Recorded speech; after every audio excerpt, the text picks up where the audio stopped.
fragile as memory. "Come up, Boyd," the old man said. Boyd strode up to the edge of the porch. He stood for a moment as if awaiting invitation to sit, and when none came, sitting anyway, taking a bag of country gentleman smoking tobacco from his shirt pocket and uncreasing papers and beginning to construct a cigarette. "Looks like they about plowed you under," he said. He'd not had occasion to speak aloud for 2 days, and the sound of his own voice seemed almost to startle him.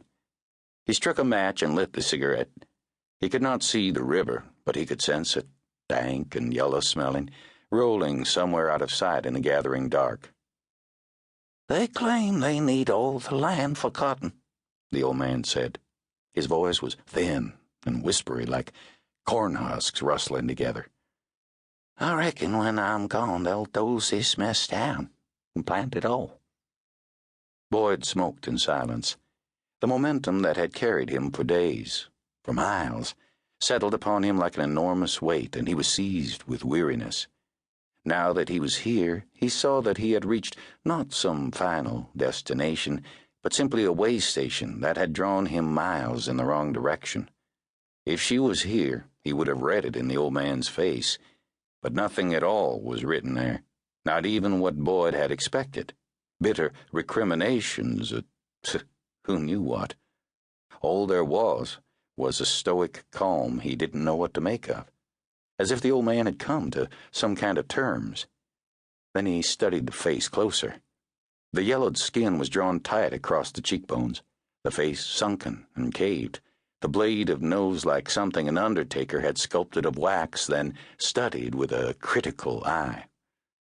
All in all, the old man looked like something recovered from the earth in gross resurrection and set a rock on this porch in the middle of a cotton field. Boyd drew on the cigarette. "You been sick, Harry?" His voice was blued and furred by the smoke. "I'm fixin' to die. I got a cancer." "Well, I reckon you finally got something everybody else didn't get one of first," Boyd thought. "I hope you're satisfied." "What's it of?" "I got it in my lungs. I wish you'd put out that cigarette. I ain't let to smoke, and it makes me want one." Boyd towed the cigarette out in the packed earth yard, a small, vicious black smear.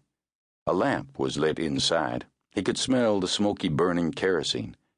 He had forgotten about the old woman, but now he could sense her presence, see her bulk vaguely outlined against the screen of the door. "You afoot?" the old man said. "I knowed you walked the minute I seen you. You always walked like you had the world in your hip pocket. You ain't, though, have you? Last time I seen you, you was in a fine car. You had big plans." "Times is hard," Boyd said.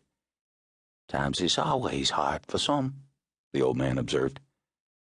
They sat in silence.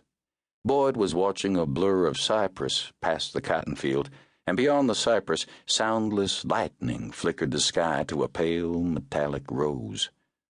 After a while, a whippoorwill called out of the trees like something Boyd had been listening for without knowing it, or even some sound he had summoned by sheer will, and he felt he had crossed the entire state just to hear this lone whippoorwill mocking him out of the falling dark, and now he must turn around and go back the way he'd come. "How's that chap?" the old woman said through the screen door. "He must be about grown by now." "He's right at 17. "Who's he favor? We never had no picture nor nothing." "He looks a right smart like his mama." "She ain't here," the old man said suddenly. "I reckon you made a long trip for nothing." "If she ain't here, I have. And you ain't seen her?" "Last time I seen her, her belly was swole up with that boy you spoke of, and you was helping her into that fine car. Looks like several things has changed since then." Boyd stood up. He brushed dry flakes of tobacco off the front of his dungarees.